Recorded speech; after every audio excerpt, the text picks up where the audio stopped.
keeping you up to speed on all your Colorado teams. It's time for Coffee Break. Happy Friday, everybody. The weekend is within our grasp. We're almost there, and I can't wait to witness some of the sports spectacles that we're going to get to see this weekend. And joining me again this week for an unprecedented third time is the one and only James Merilatt. I will bring him in on the screen here. James, how are you? I'm good, Richie. Back-to-back days. Back-to-back days. I love the backdrop, by the way. It looks you look like you're either in like a massage parlor waiting room or I like it. I don't think you decorated that, but I like it. No, honestly, I did all of this. You did? Yeah. Who's in that photo back there? This is how we're starting the show. More. Oh, okay. Drinking a cocktail, smoking a cigarette. Love it. That's what we should be doing on this show, but we'll wait. Hazard pay for getting me back to back. But here we go. This weekend, James, the Broncos and the Falcons, I think this is one of the most important games remaining on their schedule, and I'll just lay that out at the front. And I'll tell you why. For one, I think that this was, looking at the schedule the way it played out, one of the coin flip games that I think you had to win as the Broncos if you're going to legitimately be a winning team and break the streak of losing seasons, and B, a potential playoff contender. And there's twofold there. One, it's a winnable game, but it's kind of a game that could go Jekyll and Hyde either way. And two, like you alluded to yesterday, you have to be able to beat teams that are top-tier teams in the NFL. And the Falcons, while they not be at the very top, they've proven to be a pretty successful team thus far. I think this is a must-win game for the Broncos for those reasons. How do you feel about this Sunday? I totally agree. I think if you have aspirations of competing for a playoff spot, you have to win. I think if you have aspirations of having a winning record, breaking that streak, you have to win. And I think not only from just the math standpoint, right, of like if you're 5-6, trying to get to 9 or 10 wins to make the playoffs is going to be tough. You almost have to win out. Mm-hmm. But just from a perception standpoint, confidence standpoint, all those things, because Richie, people get mad at me, and I'm sure the comments will blow up when I say this again, but they're the best JV team in the league, right? The Broncos. Mm-hmm. They haven't beaten anybody that's good. No, that's fair.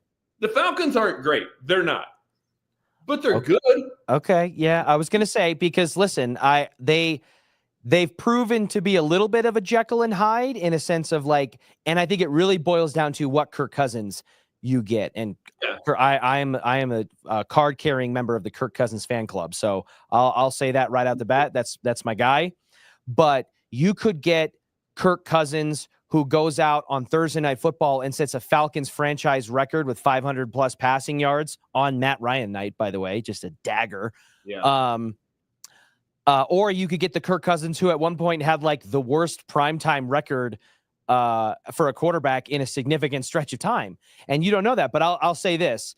They were as aggressive as they could have been on the defensive side of the ball in free agency, including bringing Justin Simmons in. They've totally revamped that side of the ball. And in the draft, they've been like the opposite of the Broncos and some other teams. They have dumped so many draft resources into the offensive side of the football. They drafted Kyle Pitts, 4th overall, one of the highest drafted tight ends in NFL history, if not the highest drafted tight end in NFL history.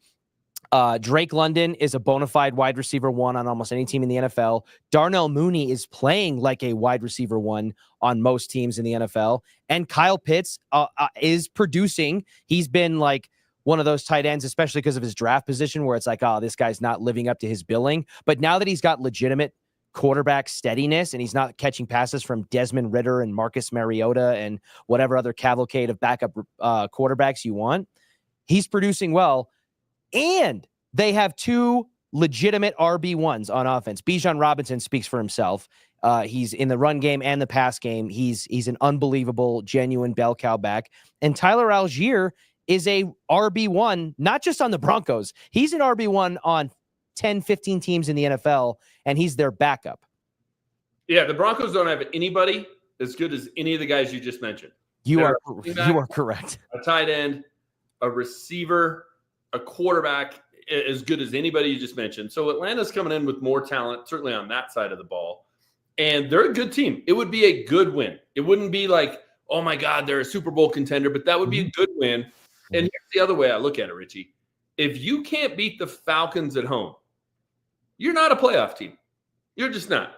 Like if you legitimately are going to get to 10 wins, you're going to be playing wild card weekend. You're going to go to Buffalo or Kansas City or Baltimore or whoever ends up being the 2 or the 3 seed. If the Broncos end up the 6 or the 7, if you're going to go up there and contend, you have to be able to beat the freaking Falcons at home. Good team, not a great team, very winnable game.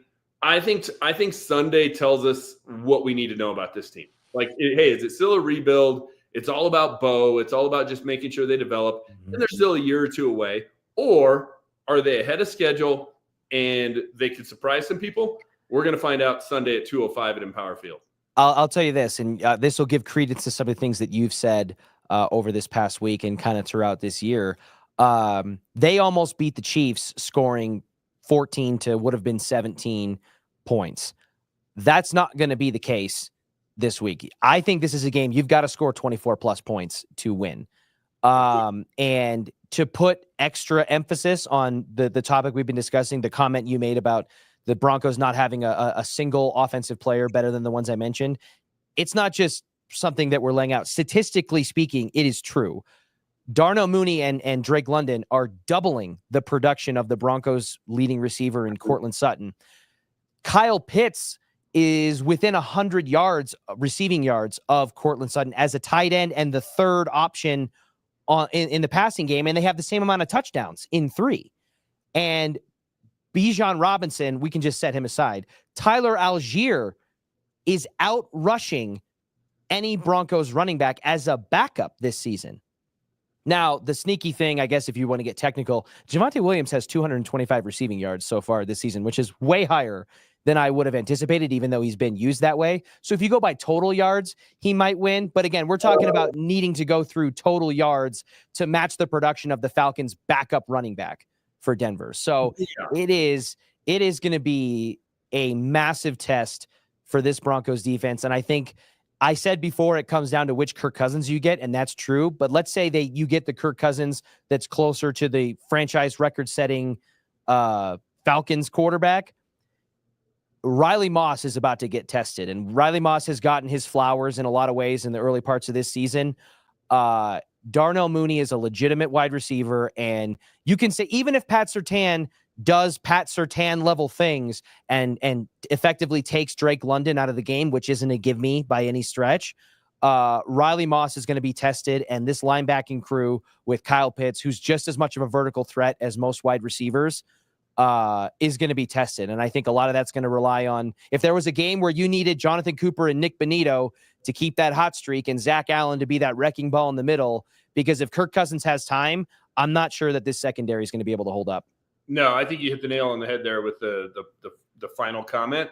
I think it all starts up front. They have to put pressure on Kirk Cousins. He's not a guy that's going to move around a ton, right? He's not going to beat you with his feet. He's not Lamar Jackson. So if you can put pressure on him, you can slow down that offense. If they don't, they're not going to be able to hold up. I do think Justin Sternad, I think he's had a sneaky good season. You know, since Alex Singleton went down, he's been thrust into the starting lineup, and I actually think he's been pretty darn good. But he's going to have a test on Sunday. But it all starts up front. You and I talked about Nick Bonito yesterday. I think he's gone from being like, hey, that's a promising guy, to I think he's legitimately a great player. Yep. Okay, well, then go out on Sunday in a game the team has to win to make themselves a playoff contender and go wreak havoc and get in Kirk Cousins' face over and over and over again. That's how they're going to have to win the game. If they can't pressure Kirk Cousins, I don't think they have much of a chance. Going into the and that's true. That's indicative of most franchise level quarterbacks in the NFL. If you give a true NFL franchise quarterback time to operate in the pocket, they will beat you. I mean, that's not something that's just indicative to this weekend, despite the bevy of weapons that the Falcons have. And yeah, I think defensively going into this season, there was only one player on the Broncos defense that any opposing offense and coordinator and coach had to plan around, and that's Pat Surtain. But now I genuinely think that in those offensive meetings, they're sitting there looking at cut-ups of Zach Allen and Nick Bonito being like, okay, how do we pinch these guys? They're not just looking at how do we blow up Alex Forsythe on a PAT and potentially steal a game. They're saying, where's number 15? Where's 15 lined up? And I guarantee you Kirk Cousins on every snap, on every passing play, is going to be looking around and figuring out where Nick Bonito is. And in all honesty, I think that's a great sign for this Broncos team that they're continuing to build around. We talked about yesterday about some of the validation for George Payton, as some of these draft picks that he made early on in his tenure here are starting to kind of blossom a little bit, where he's taken a lot of heat for the latter, the opposite of that up to this point. But some of the greatest seasons and teams and memories of Broncos football that I have, and you certainly have been able to watch this team for a lot longer than I have been predicated around a pass rush and a defensive front four that just gets after the ball. I mean, I think that it's rare we may never see a level of pass rushing duo like we saw with Vaughn and DeMarcus, and the interior with Derek Wolfe and Malik Jackson and some of those guys on that Super Bowl 50 team. And you can go further back to the championship contending teams of years past. And so if the Broncos are going to get to where they need to go, I think that the emergence of Nick Bonito, locking down Jonathan Cooper on the potential and the promise that he's shown, and what we've seen from Zach Allen, who's been thus far a rare double thumb up free agency signing that the Broncos have made in a long time. I think I'm excited to where things are going with Justin Simmons coming back. There's been the fun topic coming around of like, I don't think it's a question how Justin Simmons gets treated in his reception from the crowd. Does Justin Simmons get any kind of pregame recognition, tribute, anything like that? Well, he may. Should he? No. Yeah, it was will he, not should he. Somebody that at some point is going up on the Ring of Fame, right? And Justin Simmons was a really good player here. He wasn't great. He wasn't part of any great memories. He wasn't part of, playoff wins and a Super Bowl team and all the rest of that stuff. He was a part of a bunch of bad teams and was a really good player on a bunch of. Yeah, he never had a playoff game. Right. Exactly. He came in right at the end of the greatness. And it doesn't mean that he's not a great player. He was a good player on a lot of bad teams. He was an upstanding member in the locker room. He did many, many great things in the community. He checked all those other boxes. It also does juxtapose it to your point that this game is happening when they're honoring the no-fly zone, Ring of Fame, top defensive unit in the NFL at that time. And so when you juxtapose those two, it's like, okay. Yeah, exactly. He was a very good player. We talked about it yesterday, right? Of like the term great gets thrown around too much. I don't think Justin Simmons was great. I think we're going to find out, though, if that word should be applied to this Broncos defense this week. Yep. Right? I've said that, hey, they're a 9-1 defense or an 8-2 defense. All right, well, go out and show that you're great and slow down this. You're not going to stop them, but slow down this Falcons team and give Bo Nix and company a chance to win it. If you hold this offense under 20 points and you give your team a chance to win, you're flirting with the category of great for this defense. So let's see it. I think it's super exciting because it's a test, right? Like, can this team pass the test? Can they beat a good team? Not great, but a good team. And can this defense show that they're actually great? It's all there right in front of them on Sunday, and it's very doable. I'll be on with you on Monday, and I won't be shocked if they win. I won't be shocked if they lose. That's what makes Sunday so much fun. I can't wait to see it. I want to switch gears here, though, real quick, because we've got a special guest live with us after Avs opening skate, Will Peterson. Scrappy Will, how you doing, man? I'm good, guys. I just walked back in the door literally 2 minutes ago from Ball Arena. Interesting morning, to say the least, down there. Will, the Valeri Nichushkin is coming back. Jonathan Drouin's been activated off of IR. The cavalry seems to be coming. Tell us what we need to know about the Avs game ahead of tonight. Yeah, I mean, all three of them will play tonight. Valeri Nichushkin, guys, there's not going to be a statement from the NHL that he's reinstated, which this will be the first time we've seen that. There's always been statements from the league. He was quietly added back to the Avs roster on NHL.com this morning. He will play tonight. He was out there. I don't know if the league wants to do, hey, nothing to see here or what, but no, he'll be out there. Interesting note, too, he did not meet with the media this morning. I was just going to ask. Hoping for. We were told, to be fair to the Avs, that he will meet with us post-game. Okay. That's TBD. We'll see. But Cale Makar talked, Nathan McKinnon talked, Mikko Rantanen talked, Jonathan Drouin talked, Miles Wood talked, Jared Bednar talked. A lot of guys in front of microphones today. Unfortunately, Nichushkin wasn't one of them. And I know that's not about the media. It's about the fans. The fans want to hear from Val. They didn't get a chance to do that this morning, unfortunately. Well, Will, I'm sure that list of other folks who did talk today, I'm assuming they were all asked about Val. I think one of the big questions has been, hey, is he going to be welcomed back by his team? I mean, he's basically bailed on him 2 years in a row in the postseason and cost them a chance to go compete for a cup. What's the vibe? Like, I'm sure they're saying the right things, but what's the vibe? Dude, the vibe is this is the happiest I've ever seen Nathan McKinnon after a morning skate. Wow. Like Nathan McKinnon was glowing, talking about it's a big boost and Val's our friend and he's done all the right things and we can't wait to have him back and he's in a good place mentally. Jared Bednar talked about how he's been around us for 3 weeks. Like, we heard Jared Bednar give 2.5 minute answers about Val Nichushkin. Bednar's answer today was 13 seconds. Business as usual. He's back. It's a big boost. Let's go. Arturi Lehkonen gave him a big boost. They're expecting the same from Nichushkin. Cale Makar said, hey, he had to put in the mental work, and he did. He's in a good spot. We're happy to have him back, and this is the version of Val we need.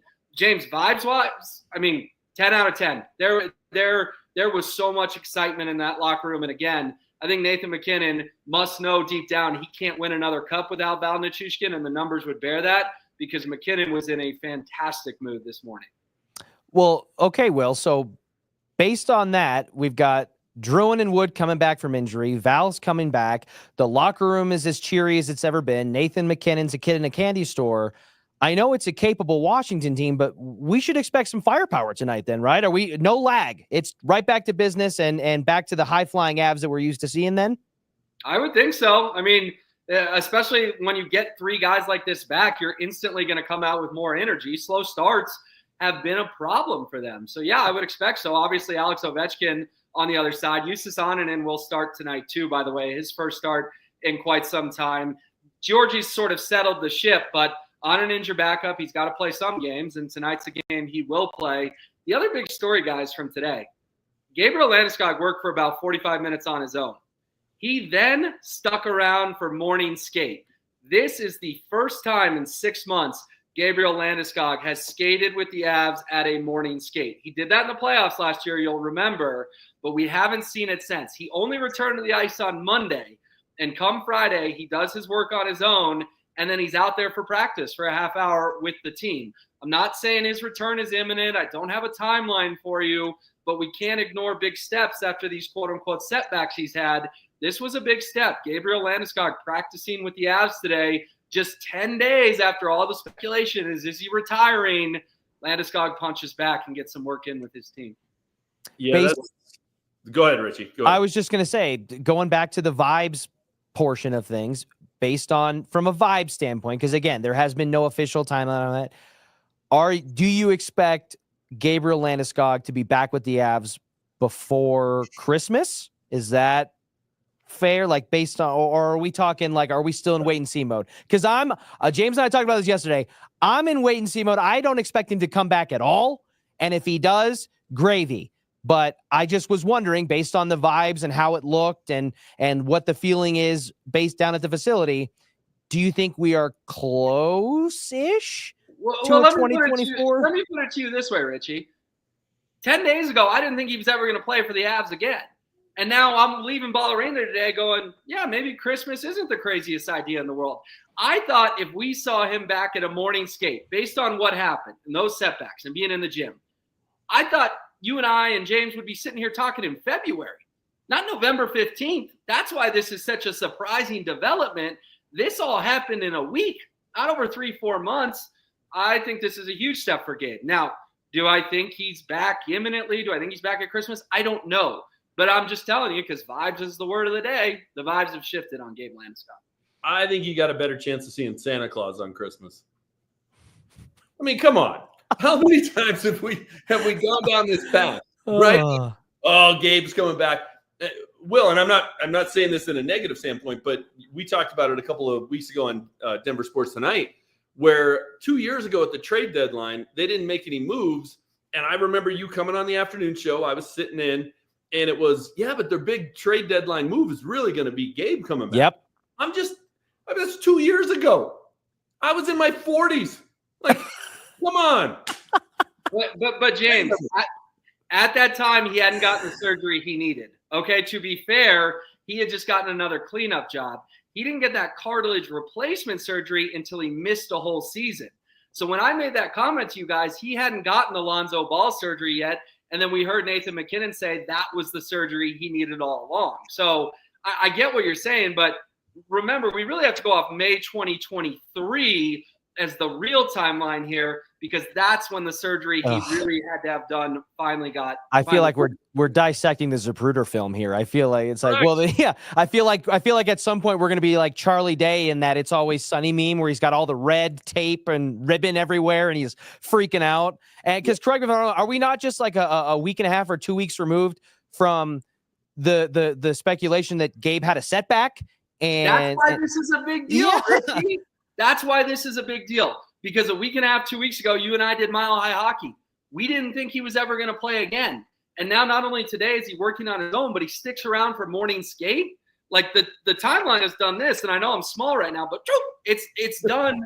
It's done like a total 180 in 10 days. That's what I'm trying to pass along to you guys. It's another big development. I hope you're right. I think they're a cup contender with Val back. I think they're maybe the favorite if Gabe comes back and is anywhere close to what he was when they won the cup. I'm just going to believe it when I see. I'm just trying to not set myself up for disappointment, fellas. That's all. I get it. I'm just passing along the news. We thought the story of the morning was Nichushkin, which it was. Turns out there was a 1B story too, and that was Gabe. That was curious. That's all. All I know, I haven't had my emotions toyed with like this since my high school girlfriend, and we've got some very talented people here in house and at denversports.com. I think we can work up a Gabe timeline tracker the same way you can track Santa Claus around the world as he goes from the North Pole to all of his various stops. So NORAD is following Gabe Landeskog. All of those things I think are possible and in play. And I guess just like we've been saying for 2.5 years, can't wait to see what happens next. So Will, thank you so much for joining us and giving us that update. We'll check in with you again soon. All right. Sounds good. Thanks guys. Take care. Cheers. Well, James, I don't know, man. Like I said, I just feel like my heart's been ripped out of my chest and placed back, and I've been gaslit into thinking that this is actually not a problem, and maybe it is, maybe it isn't. And at some point, we're going to be let off this ride. I just don't know when. Right. And look, Will brought us great news. Like, that's awesome news. I don't want to buy into it. I'm just waiting for the other pin to drop now. Right, right. I just don't want to buy into it. I don't want to get my hopes up. And maybe I'm just a cynical old man, Richie. Maybe I am. But I'm just, when it comes to Gabe Landeskog, I'm not going to believe it until I see him with an Avs sweater on the ice in a game. Then I'll believe it. Until then, it's just rumor, conjecture, hope, optimism, whatever. I'm not buying into it. Speaking of being a cynical old man, I think I'm going to take a moment to potentially be a cynical old man here, because I've every now and then I reserve the right as an American to get things off my chest. Okay. And there's a big sports spectacle coming in tonight on Netflix in the boxing ring with Mike Tyson versus Jake Paul. 59 year, is he 59? 59-year-old Mike Tyson. 60. That's great. 60-year-old Mike Tyson, collecting AARP checks, getting back in the ring with the bridge troll, gremlin YouTuber boxer Jake Paul on Netflix. And it's free, which I mean, it's free if you have Netflix, which I respect, because you still have to pay for other things on other pay-per-view type things. Yeah, for sure. I initially had no interest in watching this fight. I think I may talk myself into it in the witching hour, because it's not going to come on until about 9:30, 10 o'clock our time. Here's my issue with the whole thing. I think that these exhibition fights that we've seen, we're seeing it with Tyson versus Jake Paul. We saw it with Floyd Mayweather versus his brother Logan Paul. Mayweather McGregor, which I bought into at the time, could honestly be attributed to the start of that. I think these make a mockery of what was once the biggest spectacle sport in the country. And it's a testament to just how far boxing has fallen off in that regard, because this is what people care about. And I don't care. You can show me Jake Paul cut-ups. You can show me his camps, his training videos, how in good a shape he is. All that's true. I refuse to acknowledge him as a real boxer, and I won't do it. Well, and even if he wins tonight, he's beating a senior citizen. Right? Correct. And that's part of it. That won't put him into that category either.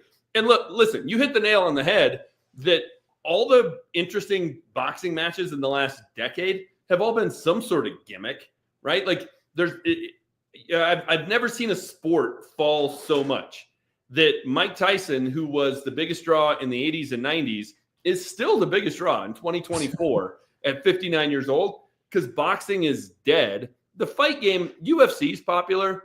Yeah. But without McGregor, like, is there really a guy that like everybody's like, oh, I got to go see that one? Like when McGregor fights, those tickets are going to be expensive. You can get into a UFC event now at, a reasonable price.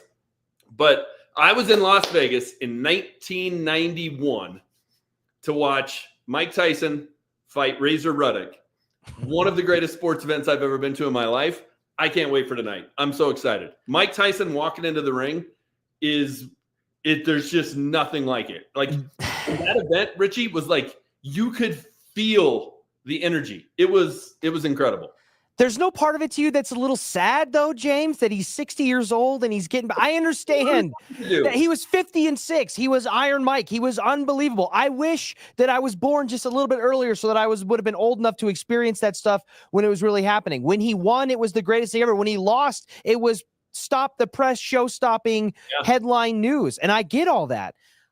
Boxing's just not the same that it once was. And you can't rely on dragging back the greats of the past to revive it. It's become a circus show. It's always been a circus show, right? Like, but I will like tonight, I think America is rooting for Mike Tyson, which is weird. I would love nothing more.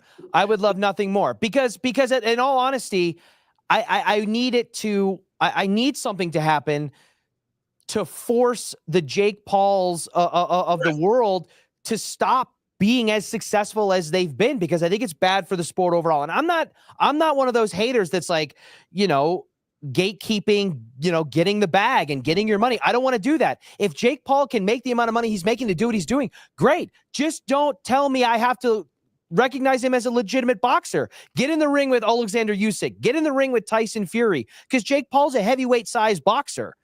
Yeah. Get in the ring with Anthony Joshua. Get in the ring with somebody who's a legitimate boxer at or near their prime, so that I can watch how you really are against a true boxer in a sanctioned fight. Don't give me Nate Robinson. Don't give me 39-year-old Ben Askren. Even though it's Iron Mike, don't give me Iron Mike 35 years outside of his prime. I got you. I'm with you. And that's why America's rooting for Mike Tyson tonight. I think we're all kind of collectively holding our breath too, that like, God, hope something bad doesn't happen, right? It's a 59-year-old man in there taking punches. That's a little bit scary.